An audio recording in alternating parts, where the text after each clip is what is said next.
This is a Jack Kemp Oral History Project interview with former Budget Director and Congressman David Stockman. Today is December 8th, 2011. We're doing this at the Stockman residence in Greenwich, Connecticut, and I'm Morton Kondracki. Thank you so much for doing this. When you think about Jack Kemp, what immediately comes to mind?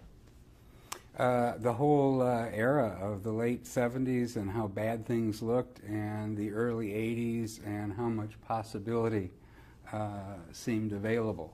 And that was a unique sort of juncture, elbow point, let's say, in history that has been, long superseded by a lot of other things that weren't anticipated and weren't as positive. But that was a moment, and Jack was the political leader of that moment in a very major way. So what do you think are Jack Kemp's outstanding characteristics, both personally and politically? He was an unusual politician. He was a real student. He was a reader. He was a self-taught intellect. He thought there was a purpose in politics beyond promoting yourself. He, had a fervent agenda. Not all of it was right. A lot of it was, and that's pretty unique because it's hard not to be cynical about American politics as it's evolved over the decades. And there are few people that were as agenda-driven, as idea-driven, that had all of the combination of talents, energy, charisma, oratorical skills, and so forth that Jack had. When did you first meet him? Probably on Capitol Hill right after he was elected, because I worked for John Anderson as a staff assistant. I can't remember exactly which year Jack was elected. Was it 1970? Mm-hmm. Yes. And so I got to be an admirer. Then I was staff director of the Republican caucus, so I had floor privileges, which was a big thing for a staffer in those days. So I'm sure I bumped into him in the cloakroom and on the House floor. And by 1975, when I then decided to leave Washington and run for Congress from my home district, I was pretty much becoming like an apostle. I guess you ran on a kind of a Kempian platform. Yeah, it was early. It was proto-Kempian, okay? Mm-hmm. Because even as of by 1976, the whole supply side doctrine, let's call it that, hadn't been fleshed out or articulated. I guess Wieniawski was writing about it. Ironically, what promoted me into a candidacy was that I wrote a long piece called "The Social Pork Barrel" in the Public Interest, which appeared in the winter issue. And it was back-to-back with the Mundell-Laffer hypothesis by Wieniawski. I mean, I didn't even know him at the time. But so we all started right about then. Mm-hmm. So is that your first reading of Mundell-Wieniawski? Yeah. Well, Wieniawski wrote it, but it was called the Mundell-Laffer hypothesis. Laffer, that's right. And so when you read that, what did you think? I can't, to tell you the truth, it didn't make a big impression. Mm-hmm. And it was only as we got deep into the Jimmy Carter era and the gloom settled and the sweaters were put on and the inflation going through the roof. The inflation went through the roof, and sort of the pessimism settled in, that this became much sharper, much more sharply articulated. So you get elected in 1976, you go to Congress in 1977. How does your friendship with Jack Kemp develop? I became a regular in the Kemp group. There was a bunch of young guys. I said, I called us the Apostles. I don't know what we were called then. But I became more and more involved in, it was a kind of rolling discussion group. And after, especially beginning in 1978, we began to actually do more than talk. plot strategy, introduce bills or amendments, or that's when it really got some traction, I think, 78, 79.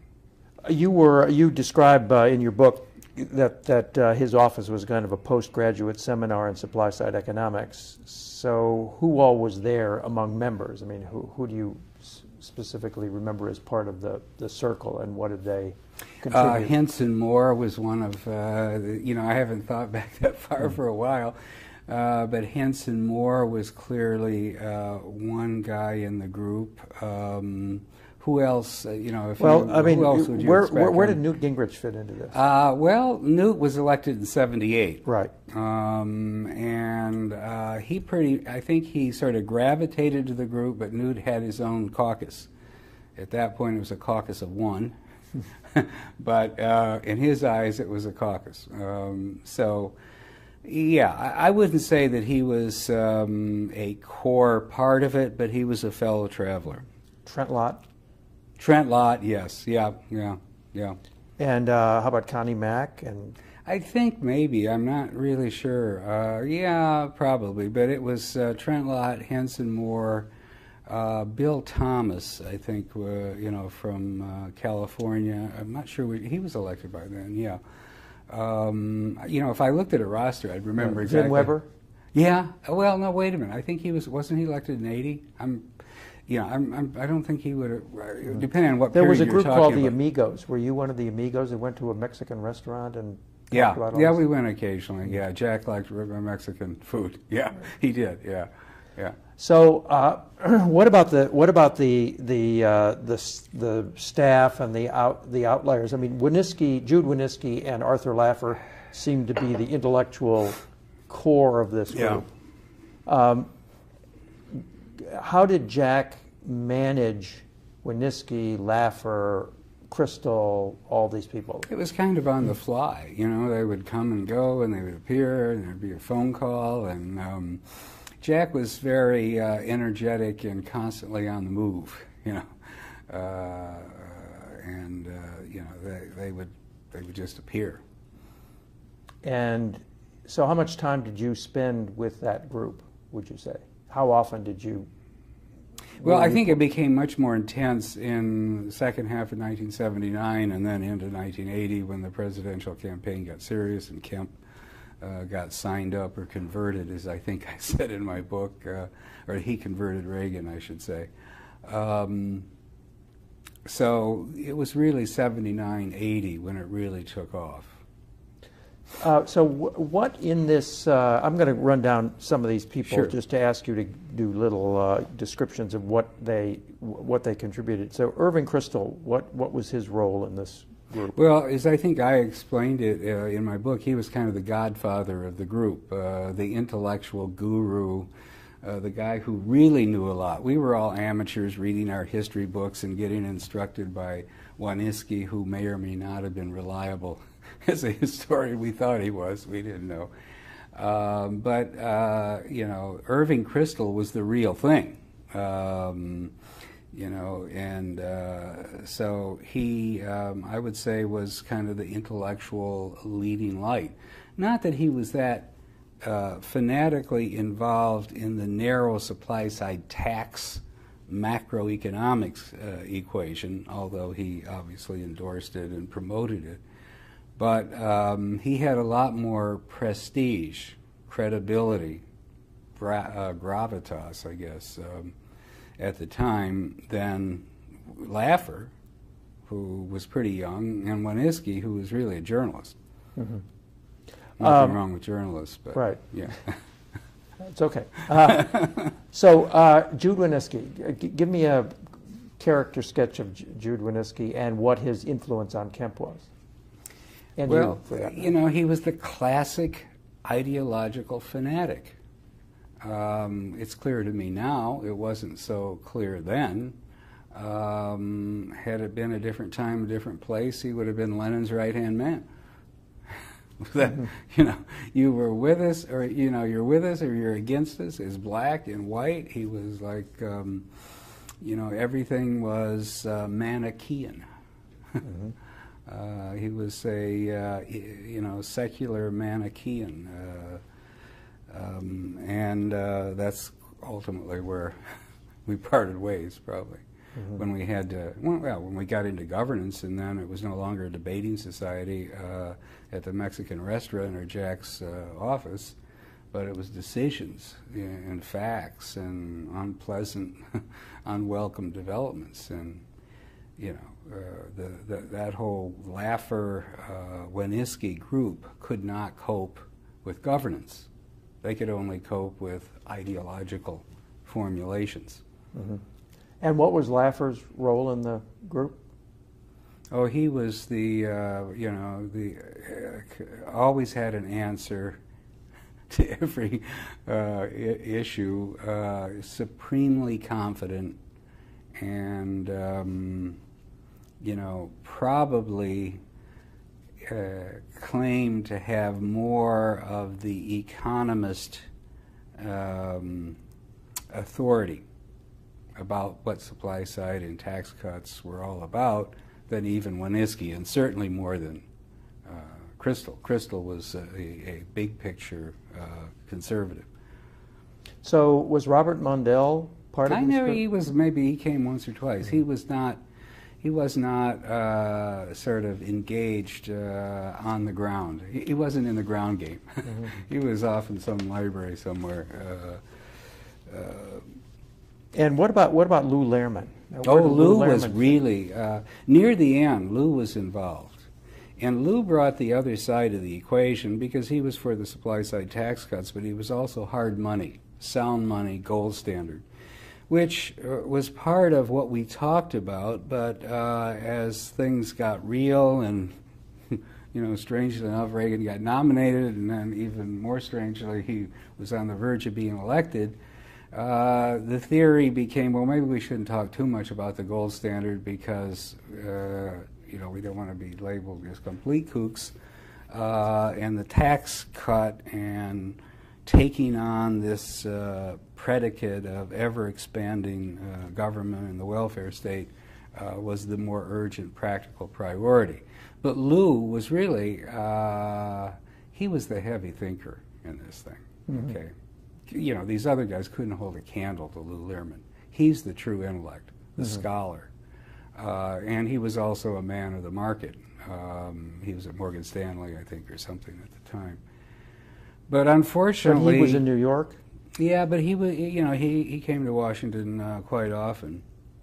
And you probably are aware of, one of the things I wrote at the time, which sort of kicked this thing all off, was in December 1980, after Reagan was elected, the danger of a Dunkirk.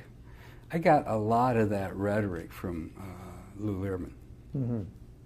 So he was very influential in those days of transition. In fact, he was in the lineup to be Secretary of the Treasury. A great tragedy that he was not chosen, because he knew what the whole doctrine was about, both on the monetary side as well as on the fiscal policy side. Don Regan didn't have a clue. I mean, he was a stock trader. And I don't want to get off on that. I assume we'll get into that later. But so right at that point, he was highly influential. But apparently, after I got chosen, they decided they couldn't have two young wild men. So Lou and I think a couple. There were some people strongly opposed to him as well. But it's really who would have been opposed to him? I think some of the California cabinet, for some reason. I don't know why. So a lot of these people didn't agree with each other or didn't mesh personally. So well, compared to Jimmy Carter and compared to Schultz, his budget director, and compared to, this was pretty much high cotton Keynesianism, okay, high tide Keynesianism. And we were violently opposed to that idea that the state is going to macro-manage the economy and promote the prosperity and lift up and ameliorate all of the injustices of society. That core idea, which had reached kind of its finale in the Carter years was what we all opposed. Keynesianism. Yeah. And as a result of that, the nuances of difference as to tax cuts versus budget cuts, how much balance, how important is the monetary equation, what is the monetary equation, is it Friedman or is it the gold standard? There was, it turns out, utterly diametrically, different positions on the issue that really never got vetted, and they bounce around in the background throughout the entire Reagan era. Mm-hmm. So, how well read was Jack Kemp? Quite. Yeah, and this is what I always liked about Jack, because he got the rap of being a football player and all of that, and he went to this college, Occidental College. So, but Jack was one of the most intensely, he was one of the most earnest members of Congress that I met. All the time I was there as a staffer, member, and then in OMB, about doing his homework, about learning. Learning of things other than what was on the legislative calendar this week or what was in the political equation for the next month. And he loved Churchill. He read a lot about Churchill. He got introduced by Lehrman to a lot of the classic Austrian thinkers, and Jacques Rueff, the great French economist who was de Gaulle's advisor. So that was really impressive about Jack. Mm-hmm. And what do you think about his judgment? It wasn't so bad. He wasn't rash, and he was enthusiastic, and people could think, maybe he would go too far or was too relentless with an idea. And of course, Bob Dole felt that, but that was because it was called Kemp Roth, not Kemp Dole or something. Mm-hmm. I think his judgment was pretty good. I mean, you describe him as among the intellectual powerhouses that you associated with, John Anderson and others of the kind. Well, that's within Congress, okay? So, that's a relative standard, right? Okay. So in the days, in the early days, we've been told that Kemp got into a lot of trouble with colleagues, both Democrats and Republicans, for sort of working outside his lane, that he wasn't on Ways and Means, and that there was a lot of gnashing of teeth about the fact that he was getting into tax policy and stuff like that. Did you know about that? Did you encounter it? Yeah. See, that's the backstory of the whole Reagan first year. The College of Cardinals, as we called them, Domenici, Dole, Howard Baker, Hatfield, Packwood, you can go on. None of these guys believed in the supply side cut. All of them resented to one degree or another how much publicity Kemp was getting, how aggressive he was at promoting it, the fact that he had gotten the California kitchen cabinet and Reagan to more or less embrace it. And I'm telling you, the backstory is everything we did and everything that I did to some degree in the budget role was trying to pull something together that would convince these guys it was safe to undertake the riverboat gamble. I mean, Howard Baker still called it a riverboat gamble in February, March. Now, from the prism of history, everyone thinks, that this is where the Republican Party went off the deep end. No, they fought it and were reluctant and were skeptical. And that's why we came up with this quickie budget with the $44 billion magic asterisk in it and all of that, because they weren't going to go along with any kind of across-the-board, multi-year, deep tax cut until it was earned with spending cuts first. That's what the whole thing was about, ironically. Mm-hmm.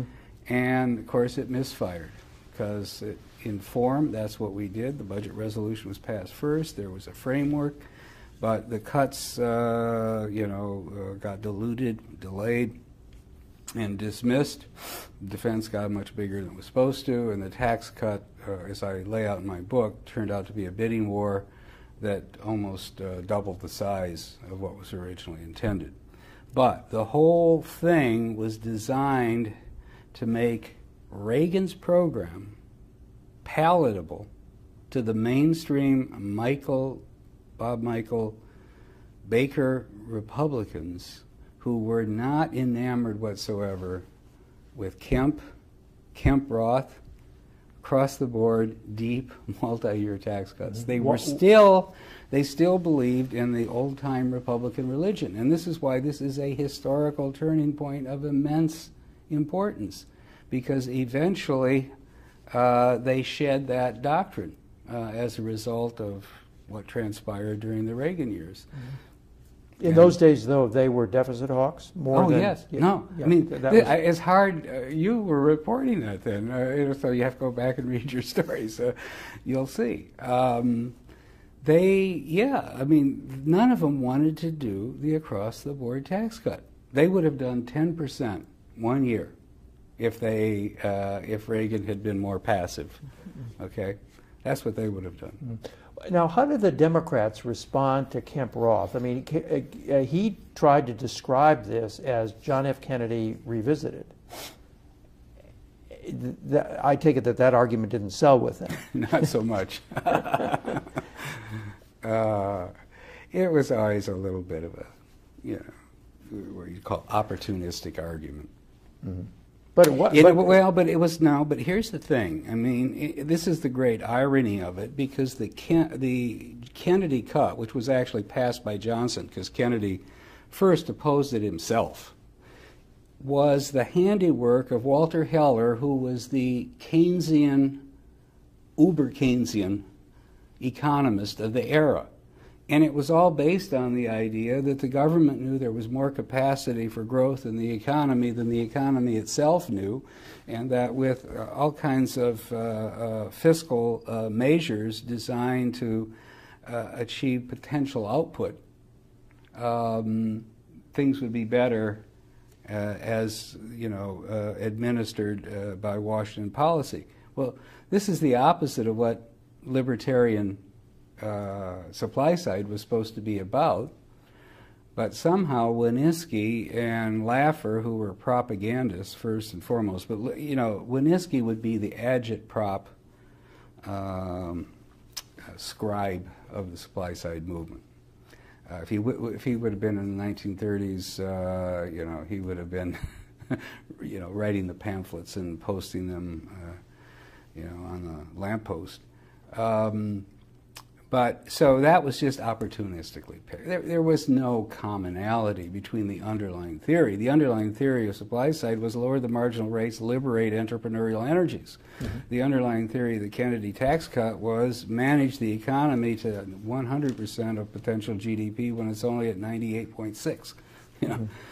Total difference in fundamental macro view, but it was convenient. Now, to answer your question, the Democrats never bought it. They thought it was a sacrilege, but because it would provide less revenue for their program. Yeah, I mean, Kennedy never really did it on the grounds that it would. They did argue there would be some feedback, but he didn't do it on the grounds that you would get more revenue by cutting rates. He did it. Heller articulated it on the grounds that it would help the economy achieve full employment. Mm-hmm. Okay. But some revenue, obviously, with full employment, you get more revenue. That's why the budget then, in their view, was based on full employment. You remember that? The full employment budget? Mm-hmm. It wasn't the real deficit. It was where you would be revenue-wise at full employment. There's some very interesting parallels, and part of how, supply-side doctrine really got corrupted into politicians' Keynesianism. Mm-hmm. Well, but Kennedy was saying that a rising tide lifts all boats, which sounds a lot like what Kemp thought, that if you released if you created the proper incentives, growth would ensue. And, I mean, you cut taxes, growth would ensue. That sounds like there's a parallel. There's a parallel, but it's only a parallel of rhetoric. Because when Kennedy said it, it was going to be orchestrated and leveraged from Washington. Mm-hmm. When the supply-siders and Jack said it, it was going to happen spontaneously in Fresno, in Lincoln, Nebraska, and Lake Wobegon. Right. Okay.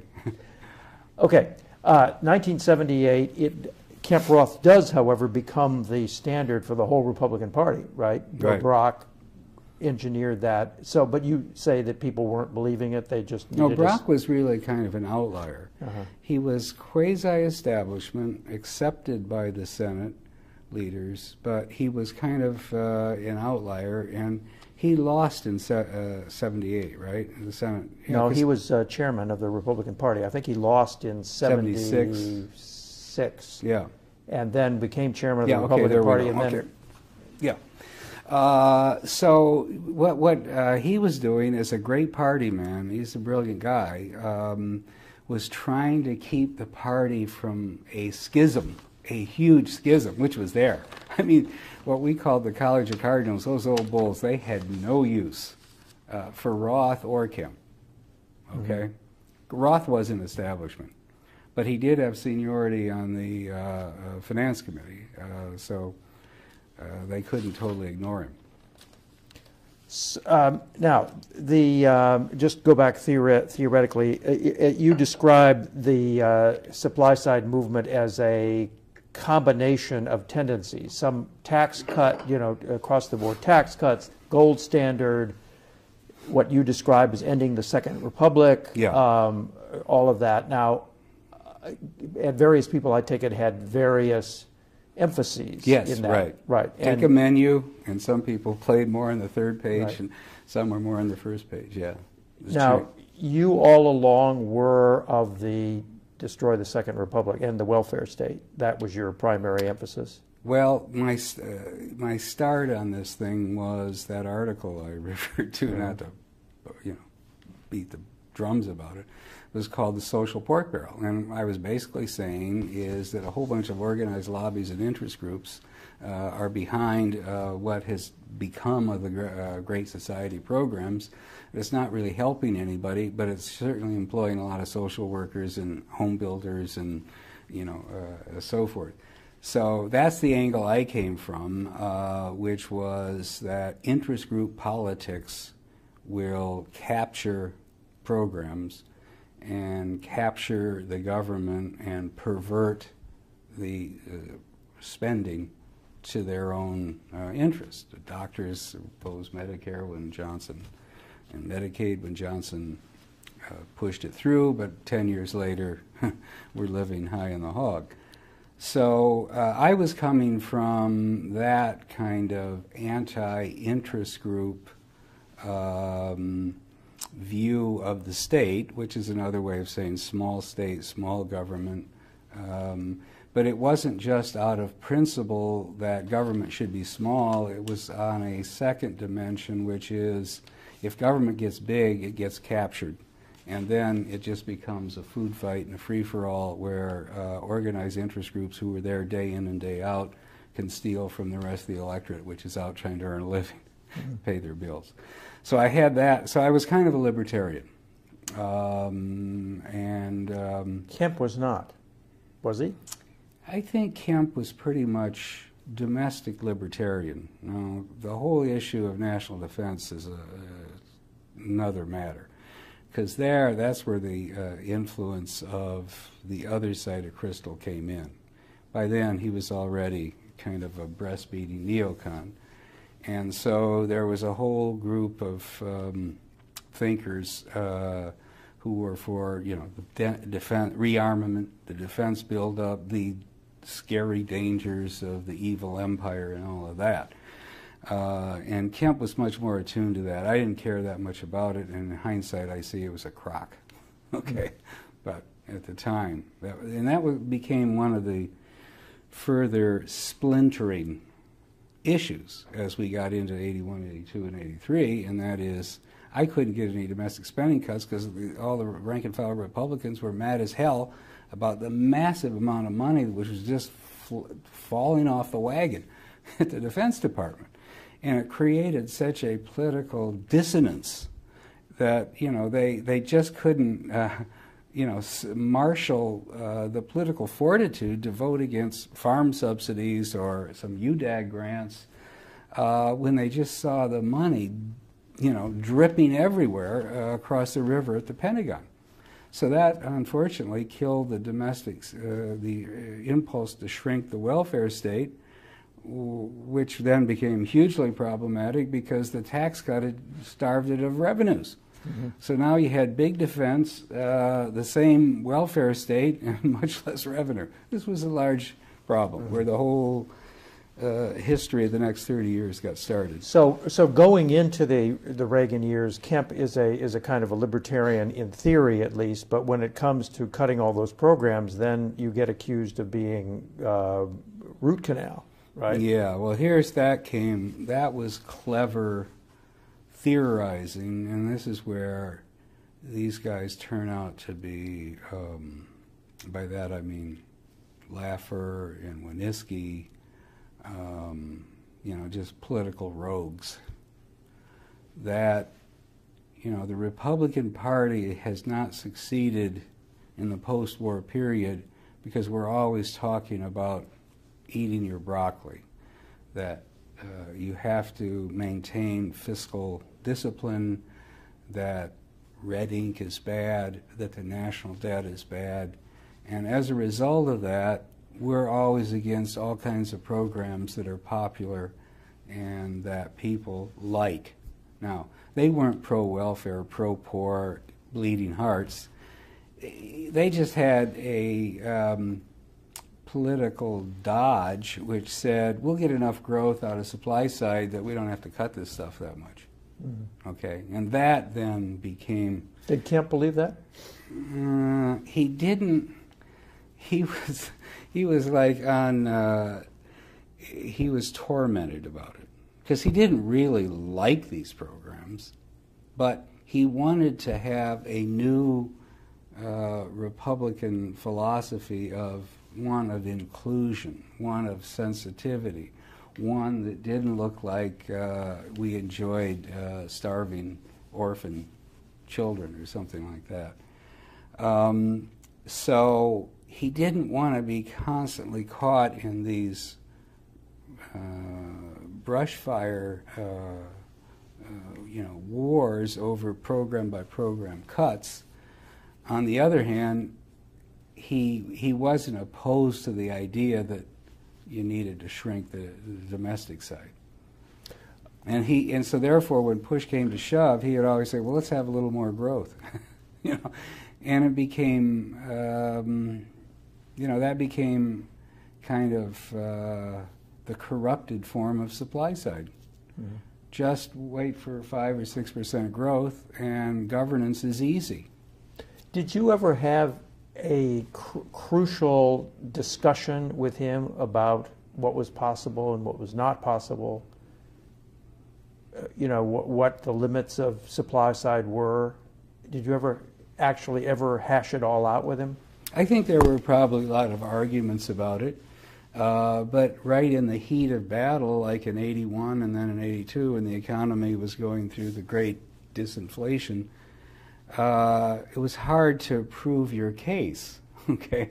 Because he would say, as soon as we get out of the, you know, the monetary vice, the economy is going to take off like mad, and without being that precise about numbers, the growth will help alleviate, you know, this yawning budget gap you're concerned about. Now, I was a numbers guy. I had run every kind of variation of 5-year, 10-year budgets there was, and I could see that even if I plugged in absurdly high levels of growth, we still had a massive structural deficit problem. That was probably the burden of being, you know, in the numbers. When you showed those numbers to Kemp, what did he say? They basically would always come back. Laffer would come back. So you got too much inflation, not enough real growth. Laffer had an answer for everything. Mm-hmm. And so he constantly whispered to Jack, don't fall for root canal. But, this was a clever rhetorical gambit that came exactly from Winnicki. And then it was embraced by the Godfather, okay, by Irving Kristol. And you ought to, if you wouldn't mind, just take a look at, there's a passage in there near the end where I really lambast the Godfather for convincing Republicans that veterans were their constituency, don't touch it. Farmers are your constituency, don't touch it. Social insurance was the great legacy of Roosevelt. We're not against that. And so he basically gave intellectual cover for, fiscal default. And therefore, he had one of the most pernicious influences at the end of the day of all these people. And did you ever did you ever challenge Kristol in Kemp's presence, or? Oh yeah, I'm sure I did. I can vaguely remember, but it was always, he was a nice enough guy. Okay, he wasn't a hardcore street fighter like to some degree Winnicki was, but he would. He would sit back and smile and say, well, economics isn't my field, but don't get so excited about it. In other words, it was kind of a condescending attitude. Yeah, you're a budget guy, you got your green eye shades on, you're in these numbers all day, and I can understand how you're obsessed with this, but you got to take a look at the bigger picture. The bigger picture is we're going to bring the evil empire down. The bigger picture is we're changing the course of history by, purging the liberal elitism that was really the bête noire that they contended with from the public debate, or at least challenged it. So it was never engaged. In other words, he didn't engage on the numbers and on the macroeconomics and, well, if you do issue $1 trillion worth of debt, which Reagan did over his period, actually $1.3 trillion, I think it was, how's it going to be financed and what impact does that have? What's the trade-off? Is this a free lunch? There was never any engagement on that. He basically said, don't worry about it. And Kemp? On the deficit? On the debt? Well, it depends on what time period you were at. In early pre-Reagan administration, yeah, we got to have a spending cut plank, but that's a small plank, and the tax cut is the big plank, and once the economy gets roaring, it'll all work out. Then, in 1981, it was all about the tactics of getting the tax cut through. So if we need to do spending cuts in order to earn the votes of the kind of College of Cardinals and the mainstream Republicans, let's do what we need to do. Then we got into 1982, and, well, that's the deficit that resulted from 20 years of Keynesian hyperstimulation, double-digit inflation. That's being purged. It'll go away. What I'm saying is, as the phases of the economy unfolded, the argument shifted. And then by the time we got to 1984, when the economy started to really rebound, then it was morning again in America. We're going to grow our way out of this. And I left. Right. Okay, let's go back to 1979. Winnicki and Laffer think that Jack Kemp ought to be president. Yeah. And there's this meeting at the Washington Circle Hotel in Washington. Were you there? Yes, there's a significant passage in my book about that. So just what do you remember about that plot and that goings on? Well, I thought it was. I said, "Really, we're having this meeting?" I was, I was part of the. I was in the Apostles group, so. But I said, "Really, Jack? I mean, how could you be thinking about running for president? I mean, because to me, these were big figures that ran for president. These were big guys." And although I saw Jack as a rising star, I didn't think he was in that league at all. But I went out of loyalty. So I get there, and there's some really heavy-duty players there. Who? And Irving Kristol, which I was totally surprised about. This was like the fall of 1979, let's say. Frank Shakespeare, who probably everybody's forgotten about, but he was kind of a big player in the Nixon era. And there was one other. Larry Silverman was there. Oh yeah, Larry Silverman. Yeah. So. And who else? Winniski. Yeah, and then there's the whole usual group. I think probably Henson Moore was there. Winniski, Laffer. I'm pretty sure Lou Learman was there. And Kemp himself. Oh yeah. Uh-huh. Yeah. And so what did everybody conclude? That Kemp ought to do it, and what did Kemp say about it? The idea was this is a serious proposition. The primary season, I mean, today it's about this. It was equivalent to, I think it was probably November, December, if I can remember right. But the primary process was not so front-loaded then.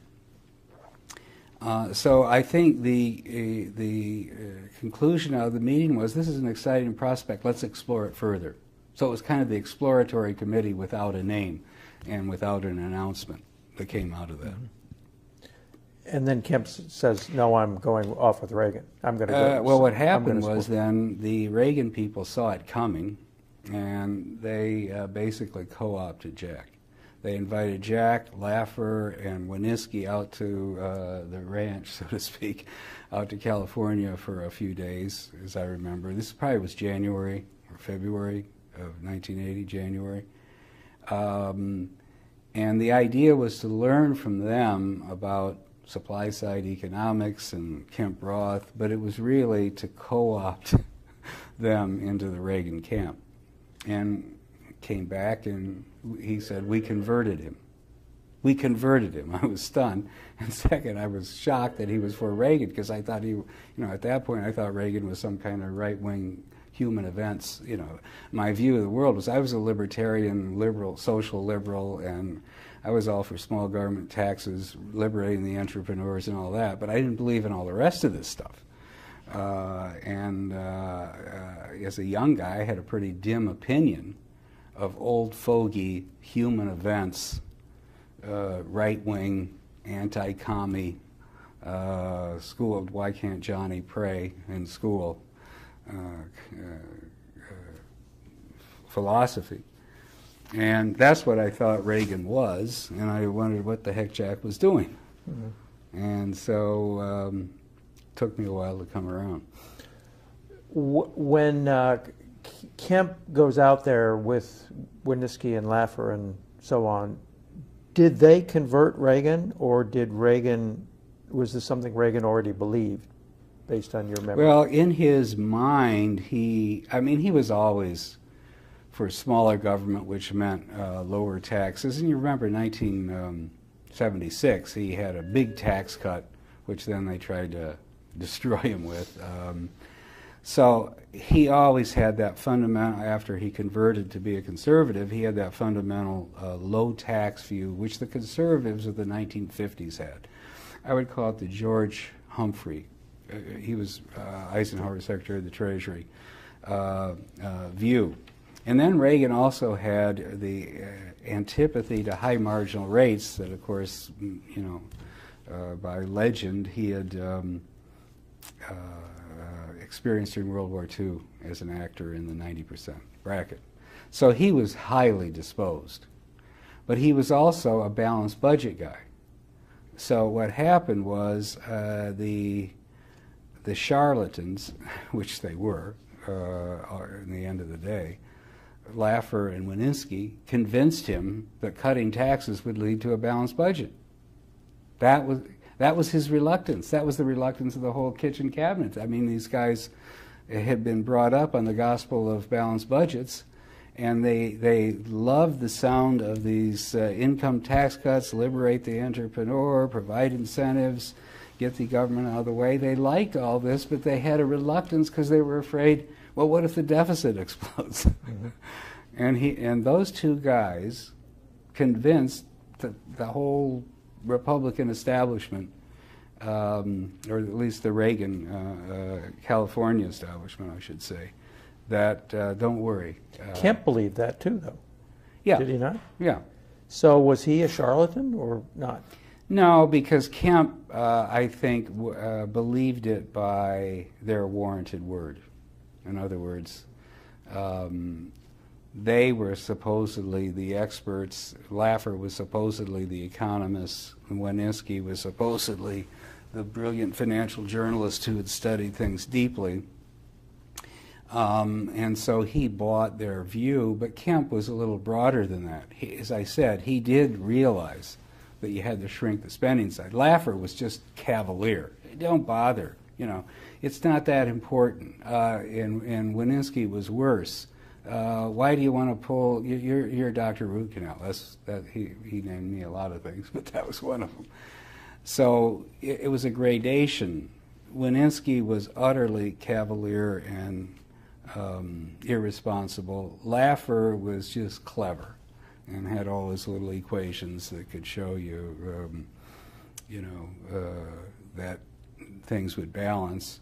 And Jack had the right impulse because he did understand that the economy would grow if we got risk-taking and savings and entrepreneurs and business creation and so forth. He understood all that, and he wanted to promote it. And he didn't want to end up being just the kind of Republican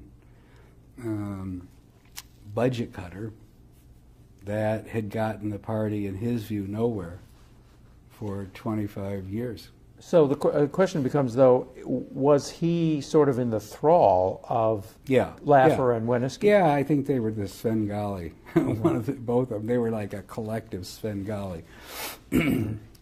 So describe the plan to get you budget director. How did that unfold?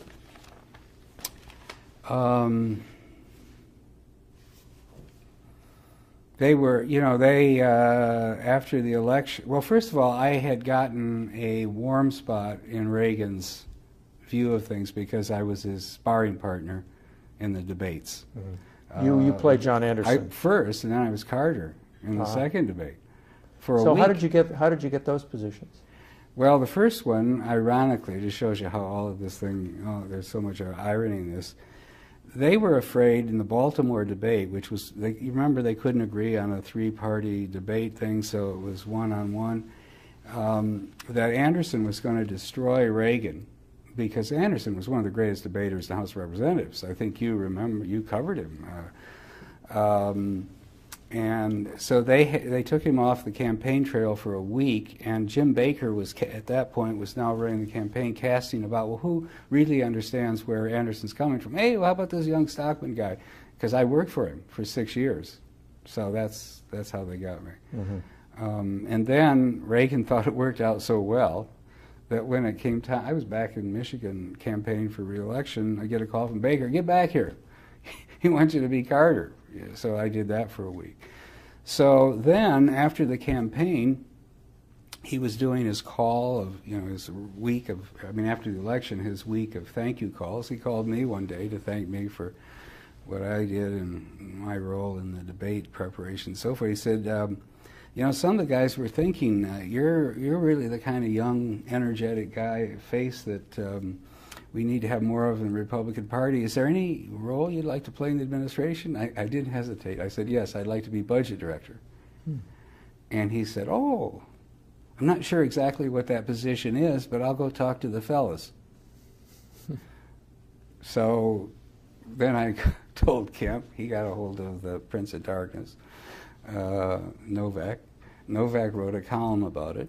A few days later, they called back, said, talked it over with the fellows, they think you'd do a great job. It was that simple. There wasn't any big campaign. There wasn't any big plot. I just happened to have the nerve to say it when he was making like a perfunctory thank you call. And what about your memo, your Dunkirk memo? Did that help? That was after. That was after I was already designated. Okay. Yeah. Yeah. And what did Kemp try to do to get Lehrman be Treasury Secretary? Yeah. Then the campaign started. So there's probably, if you go back, you'll see some Novak columns. I wouldn't be surprised.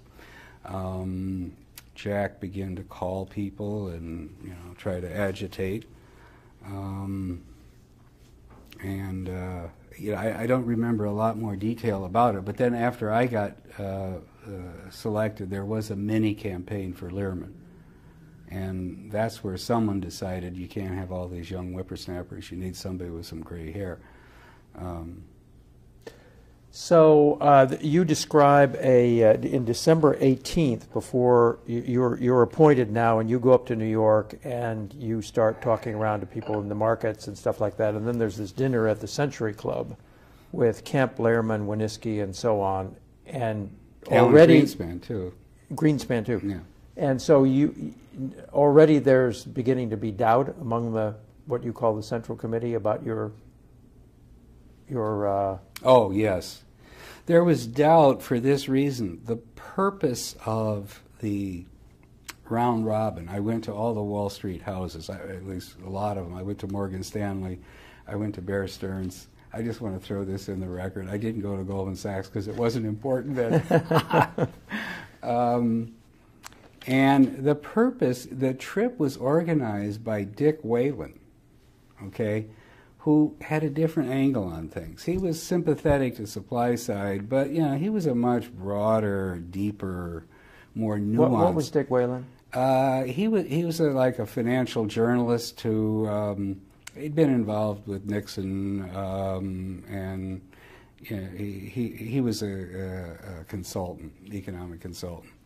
But he was much more plugged into Wall Street, and he knew they were scared to death of Reagan. Was he going to massively increase the deficit? Who could possibly believe these tax cuts are self-financing?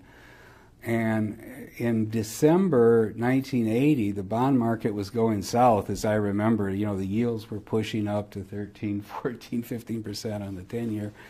So Whalen organized this trip to get me up there and try to calm things down and assure them. And so the archetypical meeting was with Henry Kaufman at Salomon Brothers.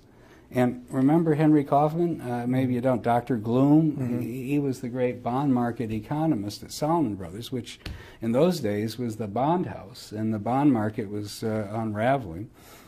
So the purpose of the trip was to go around and assure them we had spending cuts front and center, big time, serious. We meant it. We didn't believe in magic. We didn't believe in, tooth fairy economics and all this. So that was my job, to go convince the bears in the bond market on Wall Street that we're going to have a balanced program, and it wasn't the way it had been characterized as voodoo economics and all that, first by Bush and then the Democrats. So they got a little nervous because they were in the meetings. They were in a lot of these meetings. I'm doing all the talking, and I'm laying out, we're going to go after this one, we're going to go after that one, and the farm subsidies are going, and the veterans are going to be cut back, and the food stamp program is going to be reformed, and so forth, which went over quite well. But it made Laffer and Winniski real nervous that, we weren't even sworn into office yet. Here's Stockman preaching root canal. Mm-hmm. But that was in Kemp's not there. I don't know if Kemp. I don't think he was. No, I don't think. No, Kemp wouldn't have been there. No. Mm-hmm. Mm-hmm. So it's Lehrman, Winniski.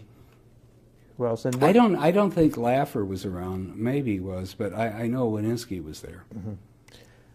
And so, how did you defend yourself against? They didn't really. I don't think I had to defend myself. I think they were just, a little bit apprehensive about what they were hearing. You know, because I should have been up there talking about the wonders of tax cuts, and I was only talking about spending cuts. There he goes. He's just named 3 weeks ago the budget director, and he's already got on the green eye shades, got out the root canal playbook, and that was concerning to them. Why did you decide that to talk to Grider, Bill Grider, all along this, all during this process? Because I had the foolish illusion as a young man that he was the front page editor of the Wall Street or the Washington Post then, that he would give me that this would be a nice private forum to explain that we weren't as backward and as, you know, human events Neanderthals as the Washington Post elite press would like to have portrayed Reagan early in his tenure, early in his administration. So I met with him every week. It was all, I thought, on background, and tried to tell him, explain. You know, in other words, it was like one huge amplification of what's going on. You don't understand. Don't interpret it that way. You know, we're going to go after the oil depletion allowance too. So this isn't just about picking on the poor people. This is, I had a phrase that I called, we're trying to attack weak claims, not weak clients. And I thought that should appeal to, you know, the Washington Post sensibility, because it's all about justice and all that. So that's what I was trying to do. I was trying to get us a fair hearing. Mm-hmm. Were you talking to Novak too? Yeah, but not as much. I mean, yeah, I did, but Novak was more on a regular way basis. I mean, I met with a lot of journalists. Novak was obviously the supply side mouthpiece.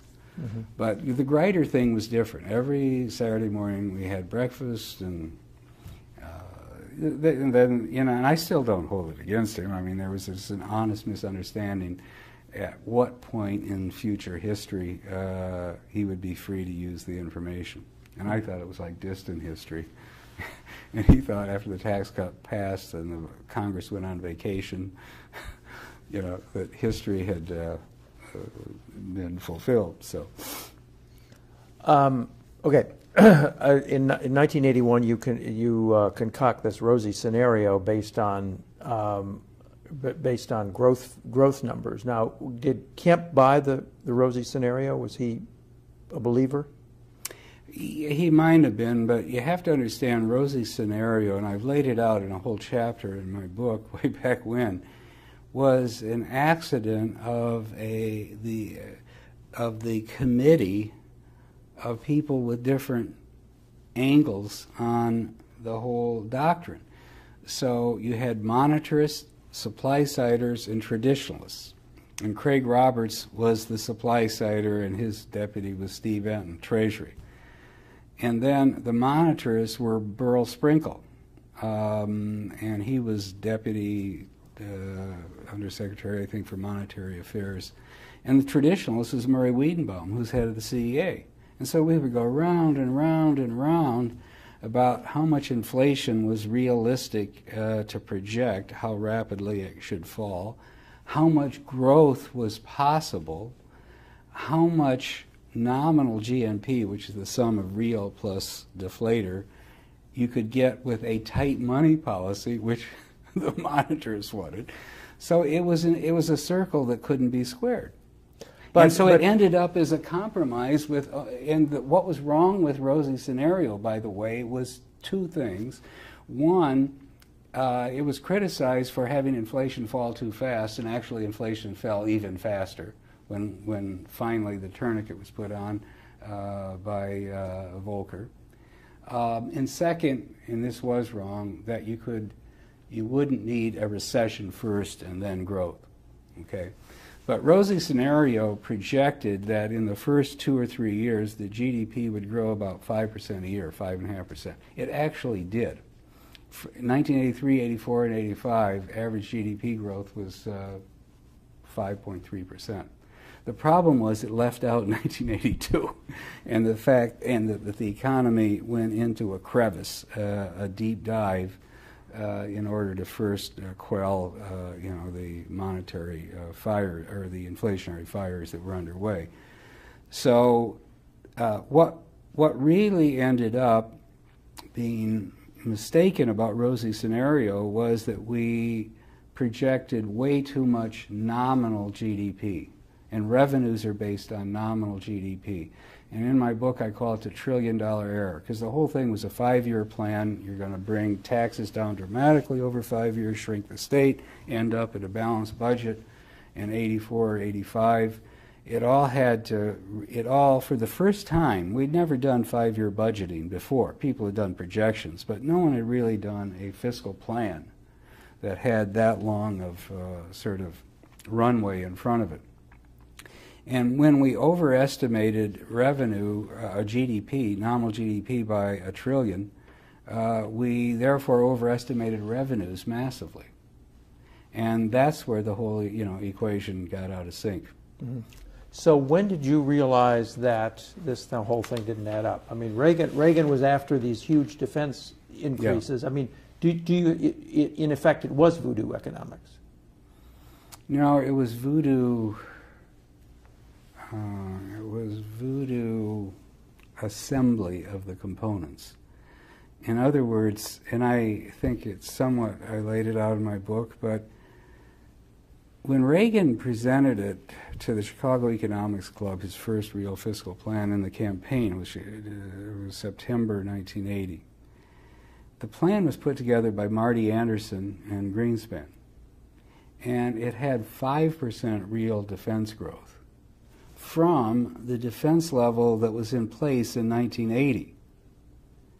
But that was right at the time when defense supplementals were surging because we'd had the embarrassment in Iran. The Soviets had invaded Afghanistan. And this was the kind of the wave of remilitarization, rearmament sentiment was underway in Congress. The reason I'm mentioning this is that by the time we got to February 1981 and had to put the numbers together, and this is what I mean by the assembly of the components, defense spending was up from 140, pushing the $220 billion range.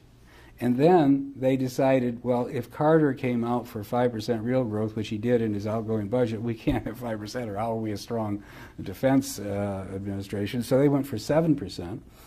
But they started 7% real growth from $220 billion rather than 5% real growth from 140. Do that a few years. Mm-hmm. Massive difference. Mm-hmm. And so the defense top line got ballooned way beyond what people thought who did the original arithmetic of the Reagan idea. Kemp probably then was still on the Defense Appropriations Committee, wasn't he? Or was he? Yeah, he was. He was. Suffice it to say, was he in favor of these? Oh yeah, the ballooning. Yeah, because he wasn't looking at it just in terms of how it fit in the larger fiscal equation. It was more now the neocons were in there. They were in the Pentagon. They were showing how badly everything had been left, to decay, let's say,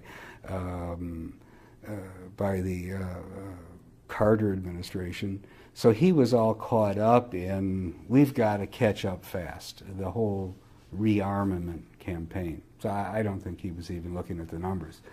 But it really blew a hole in the side of the whole equation. Mm-hmm. So I don't think it didn't have to be voodoo economics. If you had the right defense growth, mm-hmm. and if you cut domestic spending enough, and if you didn't double the tax cut by adding in all of these Christmas tree ornaments to get the home builders and the oil depletion people and the peanut growers and on, if you hadn't done all of that, you could make those numbers work.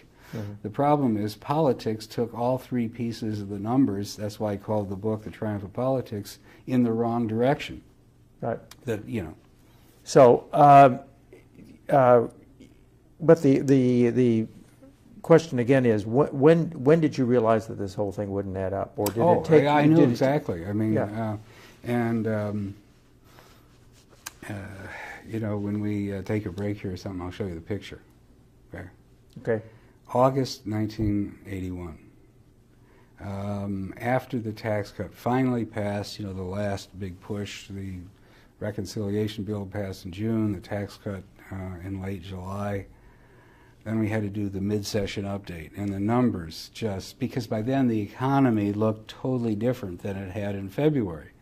By then it was clear it was really slowing down, that there was likely a recession coming, and when we re-estimated the 5-year outlook in late July, and then added in the much bigger cost of defense, because by then, you know, I tried to get it reversed, I couldn't. The 7% top line was now sacrosanct, and Kapp Weinberger was hanging on to it like a dog with a bone in its mouth. You know, he was never going to let his jaws loosen. And the massive expansion, the tax cut, was now a done deed, so it could be priced out, and it was much, much bigger revenue loss, especially in the out years. I mean, and I laid it out again in my chapter called The Politics of Giving, but it shows how we passed the tax cut. One by one, stuff was added, like repealing the estate tax, but in order to make the numbers work, they'd come to Don Regan, he'd say, as long as it doesn't impact anything after 1984, it's okay. So it was all done in the by and by, see? And so then when we did our 5-year forecast in the summer of 1981, and we started to look out to 85, 86, and 87, it was frightful, because then no one understood, no one could contemplate the idea of a triple-digit deficit. I mean, this was, we were running against Carter for a 45 billion or a 70 billion deficit. So this was shocking. So then everybody sort of dispersed, vacation, congratulations, you know, the greatest change in economic policy since the New Deal. And then I insisted that we have a budget review update. They brought everybody out to California. I laid out the numbers, and everybody is stunned. And then as time went on, different positionings evolved. Some were in denial, some were willing to take it on, you know. What about Jack Kemp? I mean, did you ever say, Jack, yeah, here it is? Yeah, that's where we started to part ways. So August. In August. Yeah, okay. August Is there a 1981. specific meeting that you recall? Not that I recall. Yeah. But so you let him in on these numbers, and yeah. he said what? I mean, his position was, you've got to give it more time. That this is the greatest victory in history. We have not yet begun to see what the tax incentives will do. He was becoming innumerate at that point, okay? Not, you know, caught up more in the euphoria of, this was a big change in policy, you know? Caught up more in the euphoria of the policy pivot, which had occurred, which we all agreed with. We were marching in a new direction. This was since the New Deal, and Kennedy and Johnson and Nixon we're all Keynesians now and so forth. So, but I unfortunately had drawn the straw to be the green eye shades guy, and was terrified by the numbers. He was, let's say, thrilled by the victory. Okay, and so depending on your lens, you see different things. And my green eye shades terrified me, and his historic victory, and they all, you know, poo-pooed me when I, you know, campaigned for this in 78 and 79, and here we've done it. We elected Reagan, we elected a new Congress, we beat this Tip O'Neill and his New Deal, you know, socialism, or whatever people wanted to call it. He couldn't see that. Jack didn't want to look at the numbers. I mean, he could see them. He just didn't believe them. When you describe in July 23rd meeting a day that will live in fiscal infamy. Yeah. With Jack Kemp as there, where the Reagan administration caves in, not only, I mean, Kemp Roth they're in favor of, which cost almost $1 trillion over a 10-year period, I guess. Yeah. But 1053, which is depreciation allowances, and then all these other add-ons, which is another $400 billion.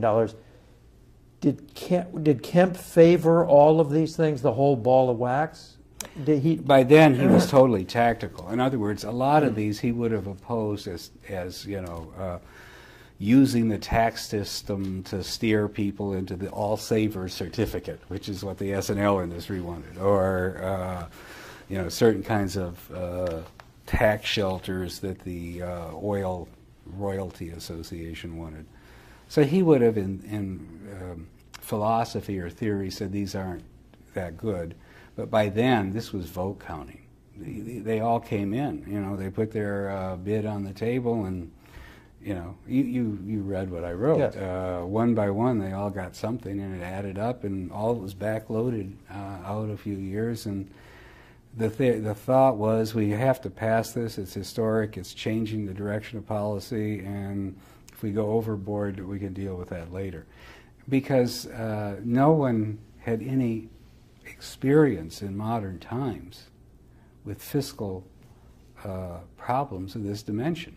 In other words, you could see it on a piece of paper, but it didn't mean anything to say in 1987 we're going to lose 92% of the estate tax revenue, because 1987 was so far away that people had no experience with mega deficits. But when it came time, when you started advocating pullbacks from all this TEFRA and all the rest, Kemp opposed you on that. Yeah. So he became, in effect, a defender of all these things that were at variance with supply-side purity, right? Yeah. He became a defender of the summer of '81. In other words, that line in the sand had to be defended, and if we start retreating, we'll end up, back where we started. That was the view. So then we had a mini effort to retract in September.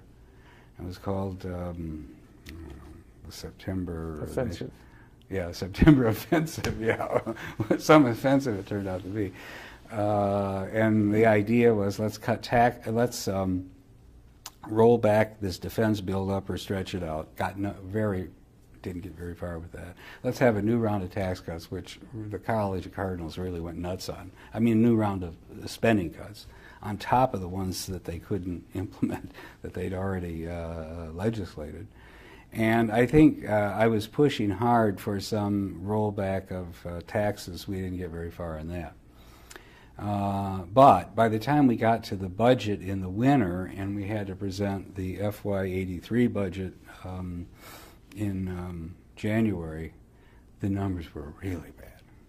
And, the projection was a $200 billion deficit, which was shocking. So we did get a few loophole closers in that budget, and then the TEFRA negotiations, which is the irony as we speak today, because that was passed in August. I think it was signed in August or September, and it did provide for a tax increase, mainly through loophole closings and some excise taxes and some other things, that amounted to 1% of GDP, which in today's terms would be $150 billion. So it was a big thing. And it was but Kemp was against it. Oh, yeah. And that's where the Republican Party then split, and it was passed with the leadership out of the White House of Darman, Baker, and myself. The Mies wing kind of reluctantly went along, but they were always looking for some, problem with it. And it was then put through the hill by the Republican regulars, Bob Michael, Dole, Baker, Howard Baker, all of them. They knew it was needed. And that battle over TEFRA opened the fissure that just got wider and wider and wider every year after that. Ultimately, Kemp goes back to tax reform, and he is in favor of closing loopholes, lowering rates and closing loopholes. But at that stage, he was still in favor of all the loopholes that had been enacted in 1981. I don't think he was really in favor of the individual He loopholes. was against closing them, though. Well, he was reluctant to embrace the idea of revenue raising, because he was afraid that once you do that, you're back to the old fiscal policy, you're back to the old politics of, fiscal austerity as opposed to exuberant growth. So on the spending side, you describe a meeting in Bob Michael's office where you're trying to get, you're part of the September offensive. I don't know exactly when it happened, but it was... So it would have been, it was right after Labor Day, yeah. So he accuses you of betrayal, and you thought that you didn't know that you were going to be friends anymore after that. This was overspending now. Yeah. So he's now in favor of spending. Well, I wouldn't say he's in favor of spending. It was more, it's the wrong message. Mm-hmm. Okay, it's more root canal. We had this shining moment in July when the whole Reagan plan was, enacted, and it was about growth and about, reviving the private economy and incentives and entrepreneurs and all that, compared to the Jimmy Carter sit in front of the fireplace and freeze. And the message he thought was wrong. I mean, Jack was against this stuff on messaging grounds, as they would say today. We didn't even know what messaging was then, but that's essentially what he was doing. So it was the wrong message, more root canal. Backtracking on taxes. Those were two, in Jack's view, wrong messages. I was more a captive of the numbers. I didn't particularly want to backtrack on taxes, but I didn't see how I could get the votes otherwise. Okay, and of course I was for more spending cuts, and I was happy to have the opportunity. But right. So you're accused of being. You say that you're the Trotsky of the movement. I mean, did everybody come after you? And what did Kemp say to you during these times? I mean, was your friendship strained? It was more a parting of the ways. In other words, we didn't have any shouting matches or any abrasive personal confrontations. It was just we didn't talk to each other anymore. And soon there would be kind of dark columns coming out of Evans and Novak about how Stockman was off the reservation. That's how it worked. You did go to this dinner on September 22nd. The Israeli finance minister. It's at Kemp's house. He sort of berates you in the morning for wanting to delay the effectiveness of the Kemp Roth cuts. Yeah, right. And then he invites you to dinner. You say that he's incapable of anger. That's true. Yeah, I'm saying there was never any hostility about this. There were never any confrontations. It was just a chilling, a breakdown of the relationship, or let's say, What did people in the Reagan administration think about Kemp? What did Ronald? Did you ever hear Ronald Reagan talk about Jack Kemp? He liked him a lot, and Meese liked him. Darman thought he was a megalomaniac. Baker, knew that he had to deal with him, but he was just one of the many players on the chessboard that Baker had to keep aligned, and he found him to be somewhat of a pain in the rear. But he respected him and realized that he was an important constituent. Jim Buckley says that he witnessed a conversation between the president and Jack Kemp where the president said, "Jack, just how low do you think taxes can go?" And it was a kind of a dismissive. He thought that it was a put down of Kemp. Did Reagan ever exhibit any doubt about that Kemp was going too far? Or No. No. No. Mm-mm. So, do you remember anything he ever said about Kemp?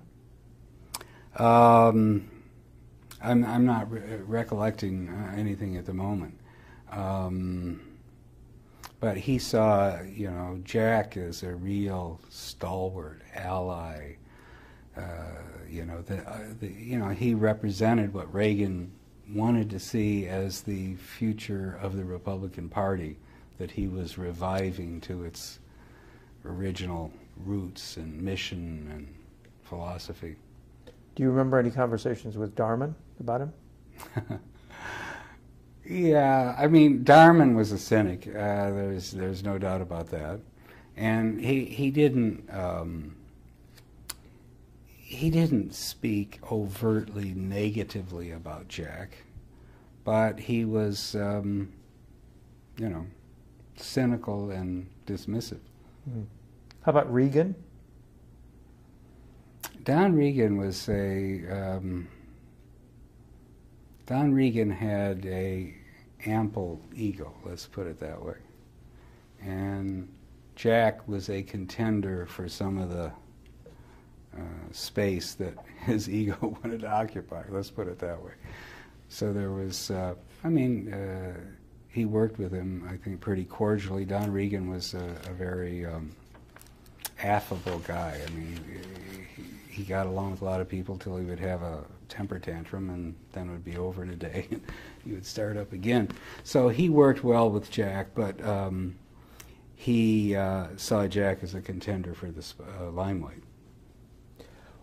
When Jack started opposing TEFRA and the other tax increases that you guys felt were necessary, there were a bunch of stories leaked by unnamed White House officials saying that he was doing this for political reasons, that he was self-aggrandizing, and that sort of thing. Where would that have come from? Well, I would guess, I wasn't involved in it myself, but I would guess it would come from the wing of the Baker-Darman suite of offices. Mm-hmm. That's what I would guess. Because they weren't Jim was about getting done what needed to be done. And they weren't true believer supply-siders. No. Yeah. Not that they had any huge, deep philosophical problems with it. They were just practical guys, and supply side was a good direction. But then, how far can you get it, and what's Howard Baker going to put up with, and why is Bob Michael calling me and nagging and complaining and whining because he can't keep the regulars in line? That's the world they dealt with. Mm. Why did gold never get on the Reagan agenda? Mainly because we had the wrong Secretary of the Treasury and the wrong Undersecretary for Monetary Affairs. Burl Sprinkle was an absolute Friedmanite monetarist. Define that and contrast everything was driven by the money supply. M1, M2, and their view, the Friedmanite view at that stage of history, was if you just kept it in a narrow channel, 3% or 4%, and didn't try to maneuver and manage and control the markets and kept fiscal policy, out of the, they didn't believe in fiscal policy. They didn't believe in any of the Keynesian stuff and so forth.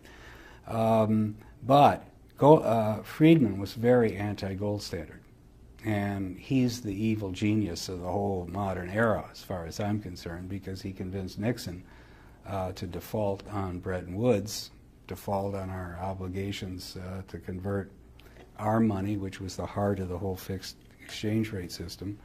And once that happened, we got into a money printing world that we have today. Now, that's neither here nor there, except that was an important juncture in Republican history in terms of economic policy.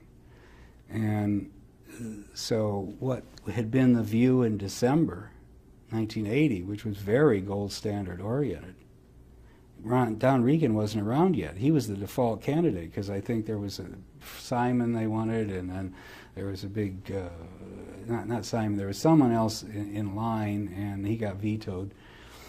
And so they came up with Reagan as one, he's plausible because he's head of Merrill Lynch, and second, he's not really tagged with being in one camp or another. But when Reagan got there, his deputies were already appointed.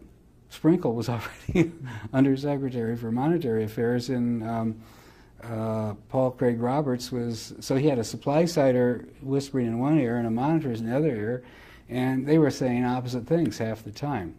But Sprinkle wanted nothing to do with gold standard. Don Regan was a man of the modern market. It sounded a little, you know, trogdolite to him.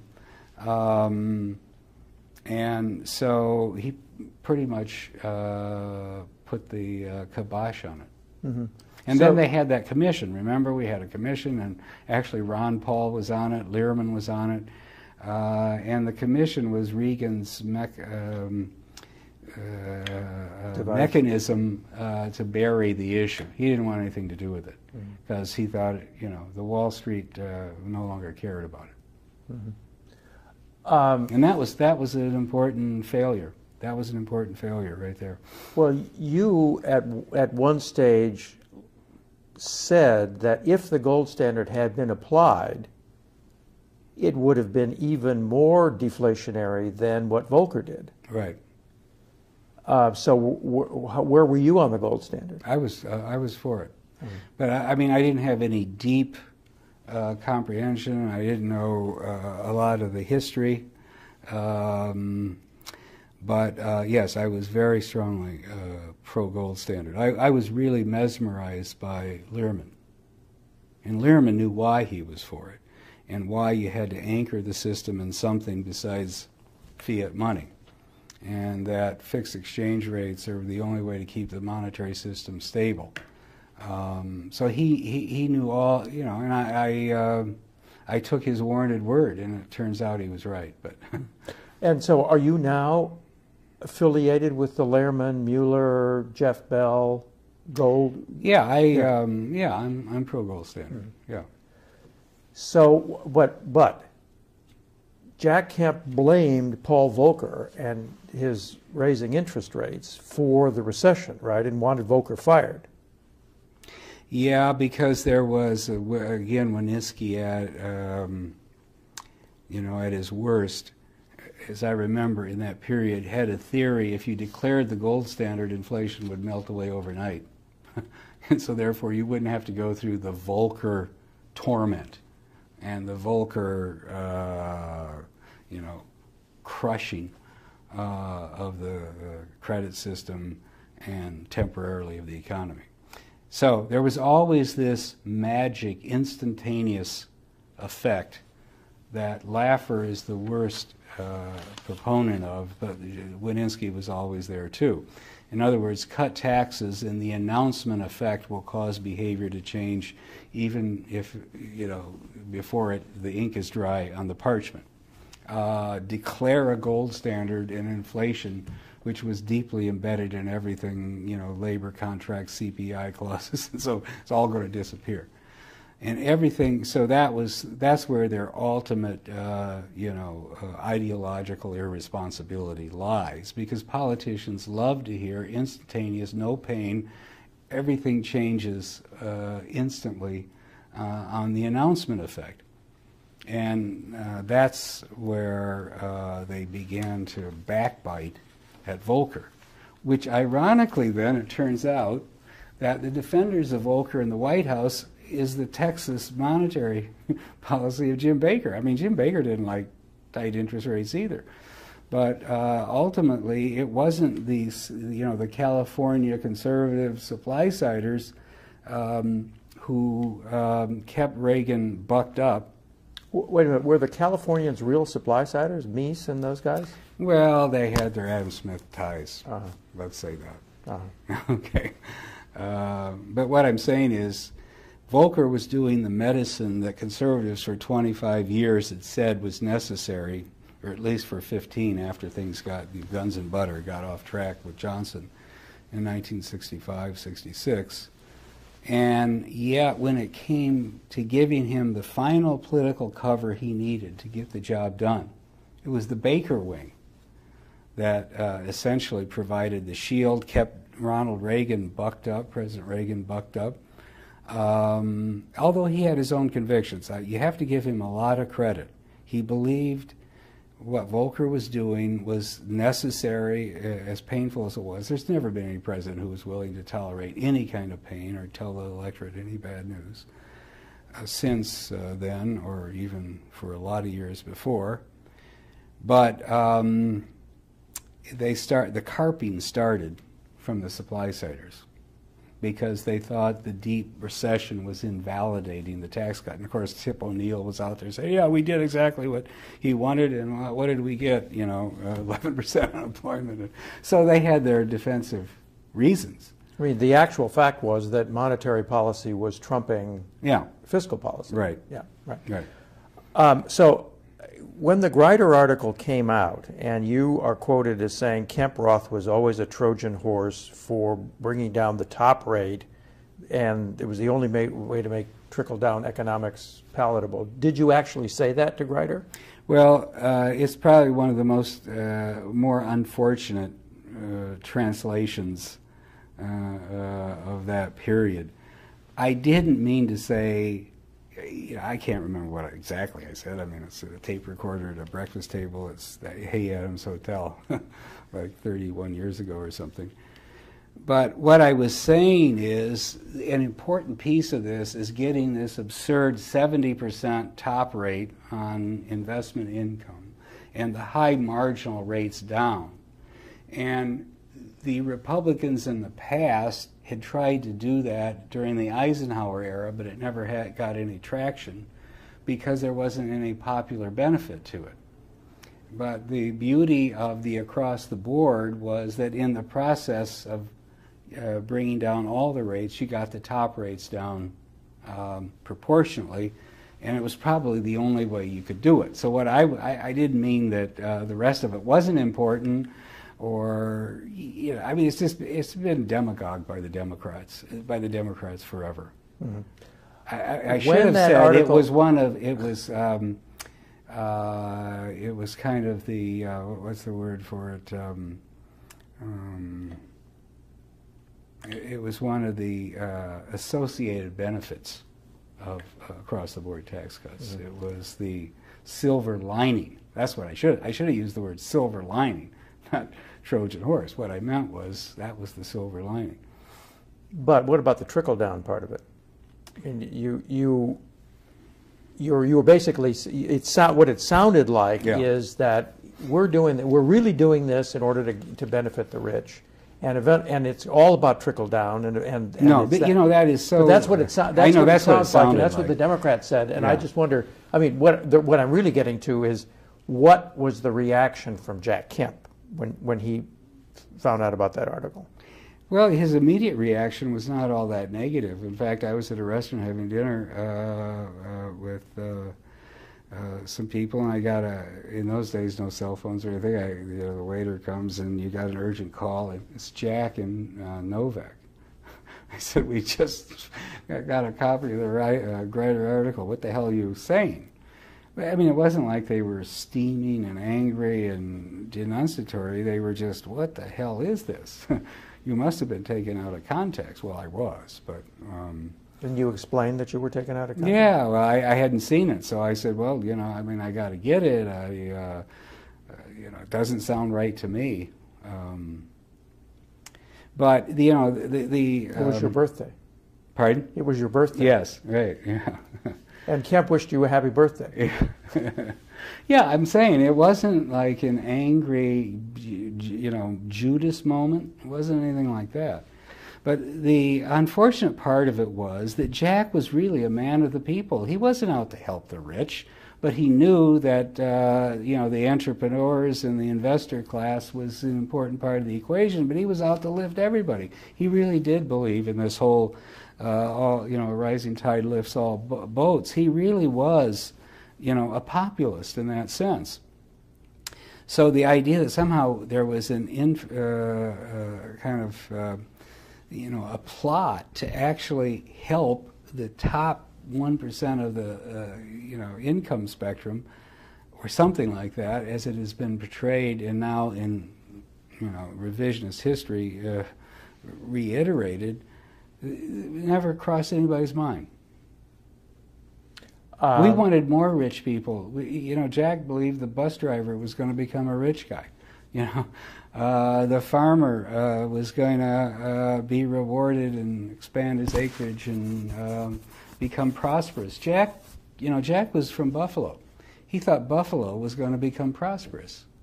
It wasn't anything about some rich people living. It wasn't about Scarsdale, let's say that. It was about Buffalo. Do you think that was unrealistic, his vision? Directionally, I don't think it was. Philosophically, I still agree with it. It's just a question of how far and how fast, and what other complicating factors might arise in the world that would make it difficult to get there. But I think the vision, it's a great vision.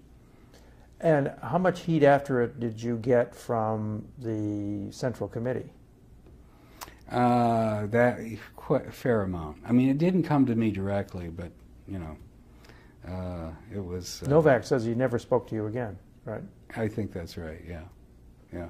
But you were regarded as an apostate by the. Well, that made me when that came out. But remember, that was November 10. Yeah.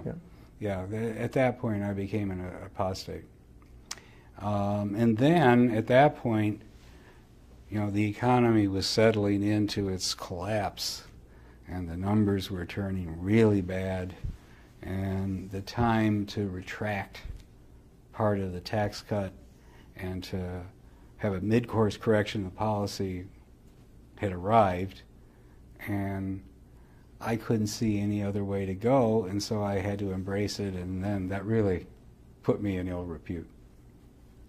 Well, you were in favor of tax increases. Yeah, revenue increases. Right. Yeah, I never wanted to raise the marginal rates. We didn't even get to that point. But I did want revenues, and we did get revenues. The TEVRA, then in 1983, the whole Greenspan Social Security reform, which is now kind of celebrated as a bipartisan moment, it was a tax increase. That's all it was. The spending cuts occurred 30 or 40 years in the future. What it did was raise the payroll tax over 3 or 4 years and generate a fair amount of revenue. Then in 1984 we had DEFRA, which was another little tax increase. We had an increase in the gas tax in order to pay for some the trust fund. So there was a lot of tax increasing going on. In fact, the original tax reduction, when fully effective, the 1981 bill took a slice of 5.8% out of GDP. That's massive. Mm-hmm. I mean, today it'd be $1 trillion a year. Right. And we took back about 50% of it in those sequential tax increases, which today would be $400 or $500 billion. We're getting close to the end here.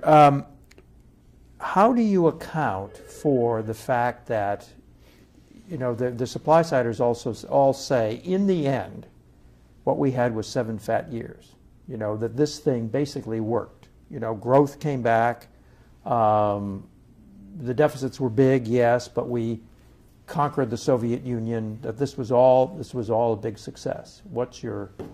Well, those are a lot of different issues. I think the Soviet Union was falling apart in December 1980, and whatever Reagan did didn't have much to do with what was going to happen inexorably. And Republicans, conservatives should have recognized that. If we really believed that communism didn't work, it should have manifested itself, and it did. The growth that we had on average, counting the down and the up over a period of time, was just average. Okay, sure, there was a couple of big bounce back Well, you had years. to have the down, yeah. in order to bleed inflation out. Yeah, so you did. But then you had the bounce back of 5% for 3 years. Then it dribbled out, and if you take the Reagan-Bush years together, the average growth rate is about the same as it was before and after. What happened, though, was the deficits didn't have a sting because they got financed by Japan and the East Asian, as I call it, the East Asian central banks, who became the ultimate vault for all our debt. And no one could see that coming. In other words, the monetary policy after Volcker was driven out became lax. It did support economic growth for a substantial period of time, but it didn't create the inflation that was expected, because the debt was being bought by the Japanese and ultimately the Chinese and the Taiwanese and the South Koreans and the OPEC, and it wasn't being monetized at that point by the Fed. You seem to have a very low opinion of Ronald Reagan's intellect and his awareness of what was happening and stuff like that. But there's been a lot of revisionism, Reagan revisionism. That's, his letters and all of that. Has your judgment of Reagan's with itness changed? No, I mean, he had certain qualities that I never challenged. In other words, he would write a lot of these speeches. I mean, you would have 3 weeks worth of speech drafting of all these high-powered speechwriters, and he'd take the draft up and bring it back on a yellow pad, handwritten, perfect, and it was a lot better. He knew how to get the cadence. He knew how to get the flourishes. And there was a philosophical anchor to it. The problem was that any fact that he didn't like wasn't a fact. That's the problem. See, he couldn't be penetrated by facts if they were uncongenial. Well, it sounds like Jack Kemp had the same problem. He did. Yeah. Yeah. So let's quickly run through the years now. Could we take a 3-minute break? Because I just got to check on something. Okay, and I'll good. be right back. Do you guys need the restroom or anything? No, I'm fine. You we found found it? Yeah. Okay. You want coffee or anything? Or If there is coffee, I'll take okay, it. I'll have Lucy But don't make have anybody make it. Right? So what was your relationship with Kemp like post-writer and the rest of the Reagan administration, and then as the years went on? Well, it was distant. I mean, it was cordial, but it was distant. I think that's the best way to describe it. Who did you support for president in '88? He was running against Bush and so on, and Pat Robertson. I think by then I was totally disillusioned. I wrote this book in 1986. A sort of plague on all your houses. I really didn't probably bestir myself that much. So, final question. How do you think Jack Kemp should be remembered in history? I think he should be remembered well. There was a need to get off this Keynesian train that national policy was on. And he made a valiant effort to change the whole, policy direction, the whole ideological frame, which I still agree with. But the problem is it got mutilated in the process of policy implementation, and that wasn't Jack's strong suit. Jack was a visionary. Jack was, a charismatic leader, but he really wasn't a policymaker. So I think it was an important chapter. It was, a opportunity to change the direction of things that failed. And the irony is today we're knee-deep in Keynesian nonsense as far as I'm concerned. The very thing that Jack thought we had stopped cold in its tracks and had backed away from in July, August 1981. That's the real irony. Well, at one point in your book, you described the group as the Folly Brigade. So is he the leader of the Folly Brigade? The Folly Brigade, I was talking more about Irving Kristol and all of those who said don't worry about the deficits, they really don't matter, we'll muddle through, that's who I was talking But didn't about. he Jack believe all that? Pardon? Didn't he believe all that? Jack? Yeah. I think so. But see, that was after the fact. Okay, by then the deed was done, everything had come unraveled, defense was out of control, the deficits had gotten massive. The domestic welfare state had essentially not been changed. In fact, it's, in the 8 years of Reagan, domestic spending was, I think 22.3% of GDP. It was less than that during the 4 years of Carter. So the status quo ante didn't get changed. We had a small interregnum of economic rebound. The result was the other side of the Volcker disinflation. But other than that, history was left untouched. We drifted back into massive government manipulation of money and debt and Keynesian policy, and now we're knee-deep in it and bankrupt today. Thank you very much. Next.